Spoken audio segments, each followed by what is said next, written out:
Boa noite, doutores, doutoras, todos em casa, em razão dessa epidemia, mas nós sabemos que dentro em breve estaremos todos bem, estaremos todos em sala de aula aí, aprendendo cada vez mais. Bom, para não deixá-los na mão, preparei um material, tá, sobre a defesa do réu, que é a contestação. Nós vamos falar sobre contestação hoje.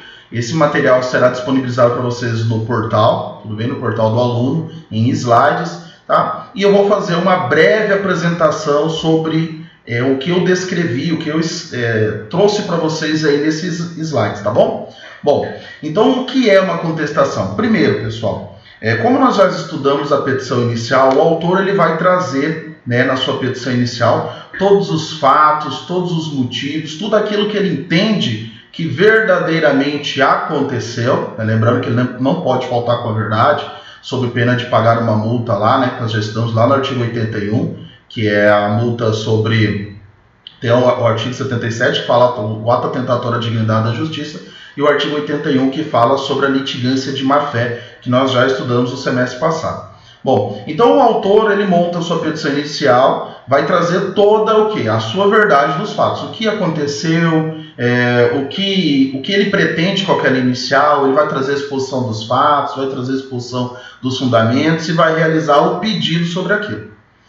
E aí, na sequência, ocorrerá que o juiz vai fazer a análise de toda a petição inicial, vai verificar se não é caso de indeferimento da petição inicial, lá do artigo 330, que nós já estudamos, né? Se não é caso de inépcia da petição inicial, a petição está mal feita, mal elaborada, se não é caso de falta de interesse de agir, lembrando que nós temos a legitimidade ordinária, a legitimidade extraordinária, se não é caso de falta de interesse de agir, né? Nós temos falta de legitimidade, falta de interesse de agir, que é no caso de falta de necessidade ou adequação, o cara ingressou com a ação errada e tal, ou ainda se não cumpriu com as determinações lá do artigo 106, que é quando o advogado atua em causa própria, e o artigo 321, que é nos casos em que o juiz determina a emenda da inicial, e ele vai lhe dar um prazo para que isso ocorra, que é de 15 dias, e você não o faz. Tá? Então, se for caso de indeferimento da petição inicial, já era, né? Já vai ocorrer extinção do processo sem a resolução do mérito, artigo 485, inciso 1º. Tá?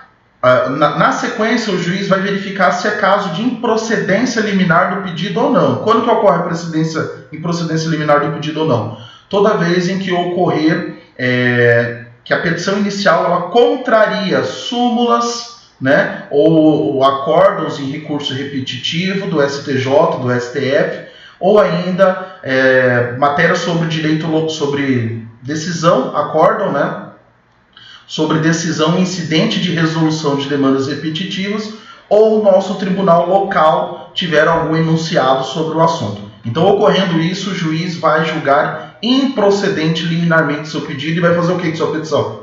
Já vai extinguir ela, infelizmente, né? Mas agora não sem resolução do mérito, mas sim com resolução do mérito, né? Podendo fazer fatalmente aí a coisa julgada. Bom, então você apresentou sua petição inicial, ela tá show de bola, tudo certo, não tem nada errado. O que o juiz vai fazer? Vai receber a sua petição inicial e vai designar uma audiência de conciliação, né? Nós já estudamos, artigo 334. Professor, o autor informou na petição que ele não tem interesse na audiência de conciliação. O réu também não tem interesse na audiência de conciliação. O que ele deve fazer? Bom, nós já estudamos isso, né? Lembrando que a audiência terá que ser marcada com no mínimo 30 dias de antecedência. O réu terá que ser citado com quantos dias de antecedência? 20 dias de antecedência, perfeito.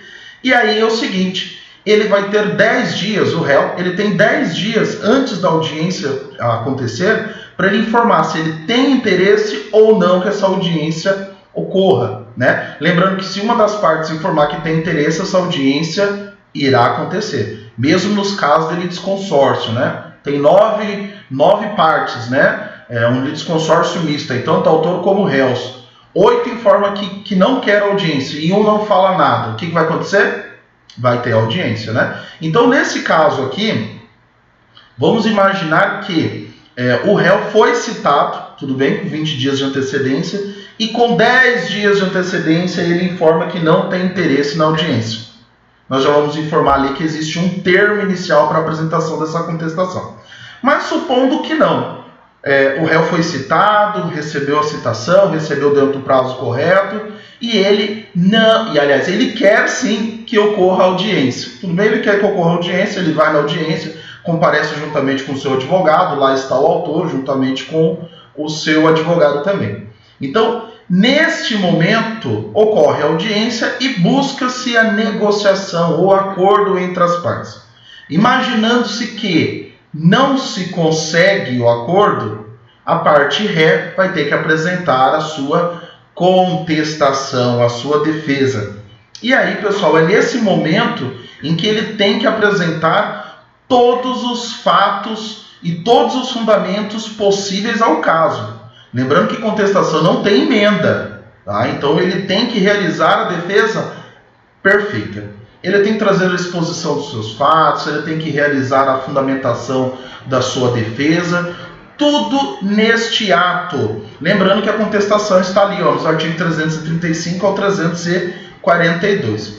Por mais que o artigo 335 nos traz, nós já vamos fazer a leitura daqui a pouco do texto de lei, que o réu poderá fazer a contestação, obviamente nós, como operadores do direito, os senhores como futuros advogados e advogadas que muitos serão, sabemos que é dever do réu sim realizar uma defesa e muito bem feita, sob pena de ele perder o processo e trazer um prejuízo ainda maior. Bom, como nós bem sabemos, pessoal, a contestação ela é a efetivação do contraditório e da ampla defesa. Porque no momento em que o réu é citado e ocorre aquela triangularização procedimental, o autor, o réu e o juiz agora estão ligados ao mesmo processo, lembrando que a citação é um pressuposto processual de eficácia do processo, nós já estudamos isso também anteriormente. A contestação ela tem como premissa maior a possibilidade de contradição do réu e bem como a utilização de todos os meios legais para se defender. Então é sim a efetivação do contraditório e a ampla defesa. Tudo bem? Lembrando-se que o réu, obviamente, ele tem o dever de trazer os fatos contrapostos, os fatos em que ele demonstra a sua versão dos fatos, que pode ser modificativa, extintiva ou impeditivo do direito do autor. Então, desta forma, cabe ao autor, olha lá, quando do ajuizamento da ação, trazer a existência de todos os pressupostos processuais e condições da ação, e cabe ao réu se defender. E qual o mecanismo de defesa? A contestação. Bom, então o artigo 335, ele nos traz ali, o réu poderá oferecer contestação por petição no prazo de 15 dias, e o termo inicial será a data, primeiro, da audiência de conciliação ou mediação, ou da última sessão de conciliação, quando qualquer da parte não comparecer ou comparecendo não haver autocomposição. Então, pessoal, bem na verdade, essa é a regra mais utilizada dentro da prática forense.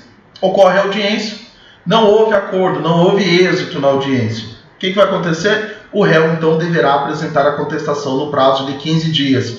Lembrando, o artigo 219 do CPC, que todos os prazos são em dias úteis. Tudo bem? Então, ele tem 15 dias úteis para apresentar a sua defesa. Outra coisa, o termo inicial é a audiência.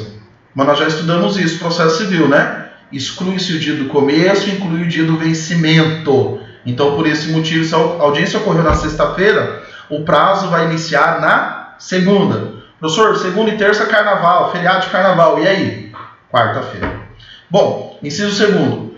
Do protocolo do pedido de cancelamento da audiência de conciliação ou de mediação apresentado pelo réu. Então, olha só. Como eu disse a vocês, o réu pode informar com 10 dias de antecedência se ele tem interesse ou não na audiência.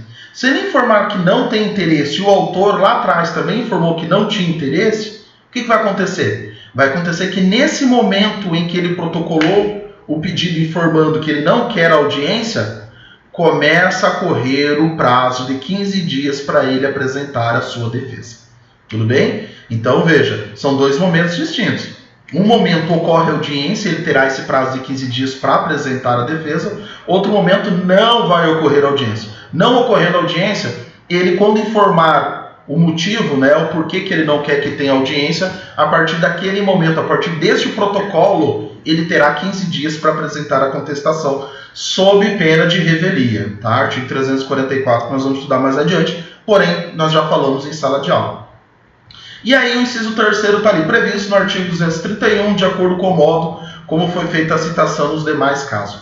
Pessoal, existem alguns procedimentos em que não ocorrerá audiência de conciliação. Tudo bem? Ou porque o procedimento é um procedimento especial, ou porque a situação em si não admite autocomposição. Então o prazo para apresentar a defesa vai ser com base no artigo 231 lá. No momento em que ele foi citado, ele terá 15 dias para apresentar a defesa. E aí, professor, quando que vai começar esses 15 dias? Depende. Ele foi citado como? Ele foi citado por Correios? Foi por Correios. Então é quando o AR é devidamente o quê? Juntado no processo. Não, professor, ele foi citado por oficial de justiça. Então é quando o oficial retorna com o mandado devidamente cumprido e anexa ele ao processo. Então é a partir daquele momento. Tudo bem? São todas as causas que nós já estudamos e estão lá no artigo 231. A contestação poderá ter prazo em dobro em 4 situações. Primeira situação, prazo em dobro ao Ministério Público. Olha lá, artigo 180. O Ministério Público gozará de prazo em dobro para manifestar-se nos autos. Tudo bem? Então o Ministério Público tem prazo em dobro para manifestação. Segunda situação, entes federativos. Olha lá, artigo 183. A União, os Estados, o Distrito Federal, os municípios e suas respectivas autarquias e fundações gozarão de prazo em dobro para todas as suas manifestações processuais. Então veja, pessoal, todos esses que eu estou falando não é tão somente para contestar, é todos os prazos. Então o juiz, intime-se as partes para manifestar sobre documentos de folhas tal. Significa que para o Ministério Público, entes federativos, Defensoria Pública, que nós já vamos ler logo abaixo, todos eles têm prazo em dobro para manifestar e não somente para contestar. Tudo bem? E esse prazo em dobro é para todos os atos. Contestar, impugnar, recorrer, contrarrazoar. Tudo bem? Então o prazo para essas pessoas aqui são todos em dobro. Artigo 186. A Defensoria gozará de prazo em dobro para todas as suas manifestações. Então, por razões óbvias, né, em razão do grande acúmulo de serviço e do grande serviço prestado pela Defensoria Pública, este também tem prazo em dobro. Artigo 229. Isso aqui é legal, hein? Isso aqui é bem bacana, até porque tem bastante cobrança em exame da ordem. Os litisconsortes que tiverem diferentes procuradores de escritórios de advocacia distintos terão contados em dobro para todas as suas manifestações em qualquer juiz ou tribunal, independentemente de requerimento. Então a ideia é o seguinte: imagine-se que você entra com um processo, você comprou o celular apresentou um vício. E você entra contra o processo, então, contra a Samsung do Brasil, e contra a loja que você comprou, vamos imaginar que é a loja Gazin. Tudo bem?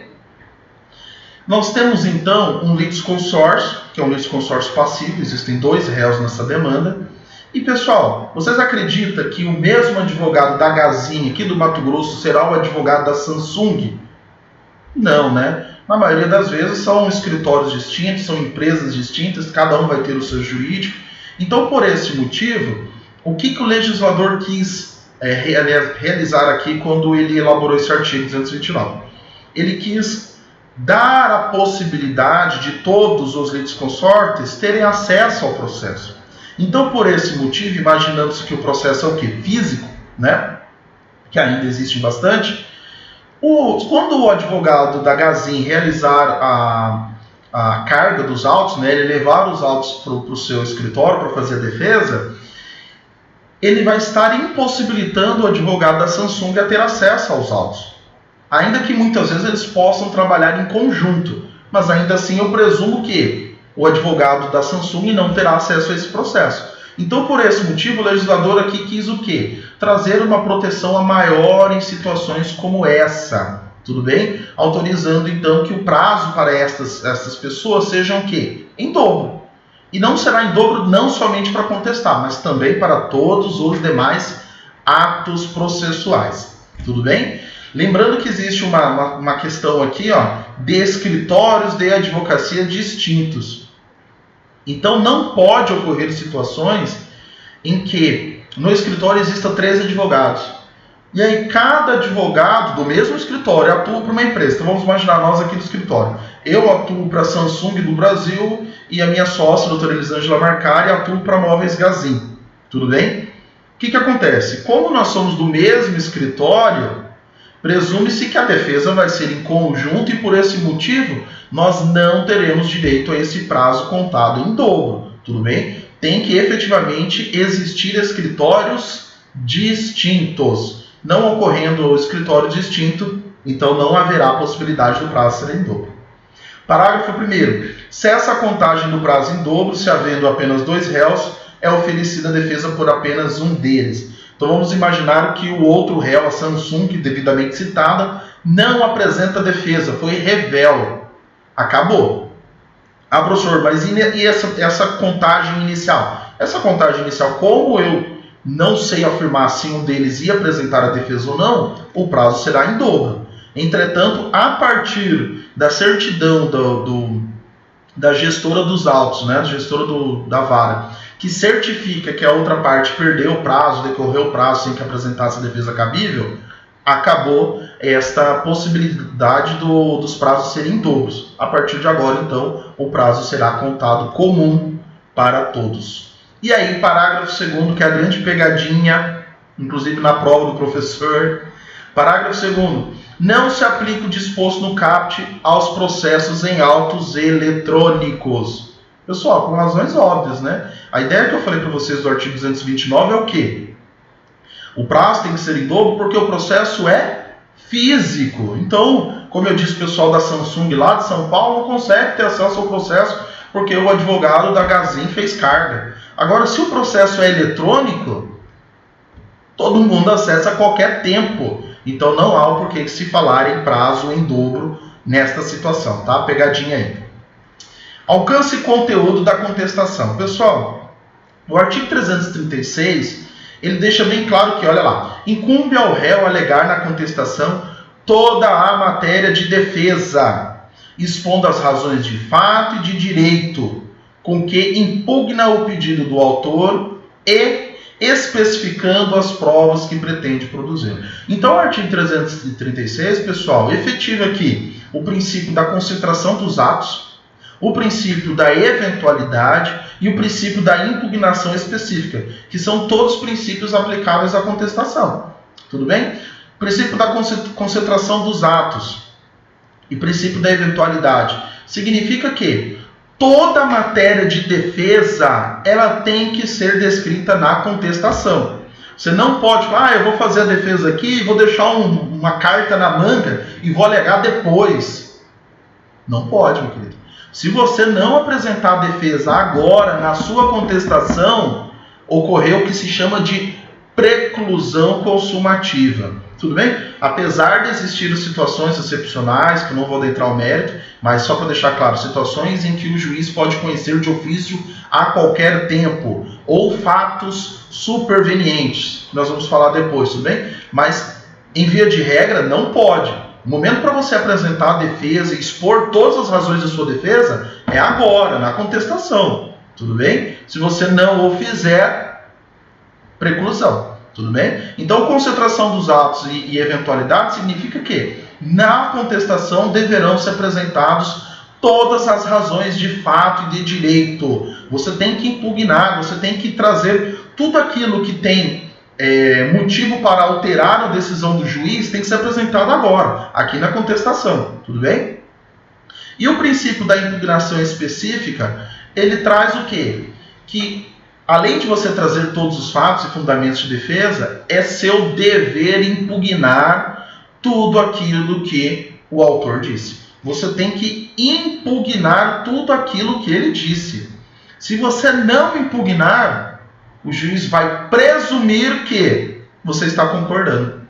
É como se fosse uma revelia parcial, porque você não impugnou. Então, se você não impugnou, né, se você não contestou, o juiz presume-se que você está concordando. Então tem que tomar muito cuidado quando for apresentar a sua contestação, tá? E fazer isso, né? Trazer todas as matérias de fato e de direito e impugnar de forma específica todos os tópicos, as matérias trazidas pelo autor na sua petição inicial. Tudo bem?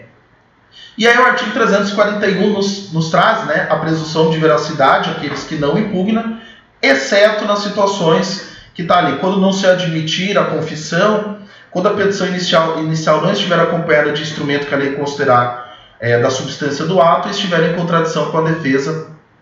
São situações que depois eu vou trazer em sala de aula com uma maior clareza para vocês. Mas, a grosso modo, não se admite a confissão. Situações em que você não se consegue trazer a confissão em razão de matérias em que o juiz precisa decidir a respeito. Por exemplo, uma situação envolvendo a guarda de uma criança. Não é porque a parte contrária foi revel que tudo que foi dito na petição inicial será considerado verdadeiro. Tudo bem? Por quê? Porque são situações, pessoal, envolvendo uma criança. Então, ainda que a parte contrária não tenha apresentado defesa, o juiz por si só não vai considerar que efetivamente deva ser transferida a guarda ou a cautela, né, a proteção daquela criança para esta terceira pessoa. 2. Quando a petição inicial não estiver acompanhada do instrumento que a lei considerar da substância do ato. Imagine-se que você entra com uma ação cobrando a execução de um contrato. Então, entende-se que o instrumento essencial nesse processo é o quê? É o contrato. Mas a pessoa não anexa o contrato aos autos. Então, o juiz, ainda que a parte seja revel, ele vai reanalisar o caso, tudo bem? Por quê? Porque o instrumento essencial ao processo não foi devidamente anexo, tá? E era obrigação do réu, aliás, obrigação do autor nos termos lá do artigo 320, né, que nós já estudamos. E estiver em contradição com a defesa, considerando o seu conjunto. Então, aquela situação em que a petição inicial ela é contraditória, eu não consigo verificar ali todos os fundamentos necessários para que o juiz conceda todos os pedidos. Ainda que o réu tenha sido revel ou não tenha impugnado de forma específica, a defesa, quando apresentada, vamos imaginar que ele apresentou uma contestação, mas ele deixou de impugnar algum dos tópicos. Mas em leitura da minha contestação, eu consigo entender que está contestado de alguma forma aquilo dentro da própria contestação. Em algum momento ele abriu algum tópico, ele descreveu algo que me trouxe um entendimento que houve sim uma contestação, que houve sim uma impugnação e está então contraditório com os fatos descritos na inicial, podendo então o juiz considerar ela em seu conjunto. Bom, aqui então nós estamos falando ainda sobre as situações da contestação, né, que ela em via de regra é escrita, salvo em situações excepcionais como é do juizado, né? O juizado em via de regra é oral, tá? Mas na prática acaba sendo também escrito, tudo bem? Porque o juizado especial tem outras premissas, entre eles o princípio da informalidade, o princípio da oralidade, entre outros que não vem ao caso aqui ser aprofundados pelo momento, tá? E aí então a contestação deve ser redigida da seguinte forma: qualificação do réu, né, lembrando-se que deve vir acompanhado da procuração do autor, breve resumo da matéria do fato e de direito apresentado pelo autor, um sumário, né, sobre os pontos que serão abordados, a apresentação das preliminares, artigo 337, que é o que nós vamos ver a seguir, tudo bem? E a defesa de mérito propriamente dito, que a defesa de mérito pode ser defesa do mérito direta e defesa do mérito indireta, que nós vamos estudar logo a seguir. Bom, então eu vou finalizar agora essa aula para não ficar muito pesado, tá? E eu já retorno aqui na continuidade da matéria preliminares do direito, tá bom?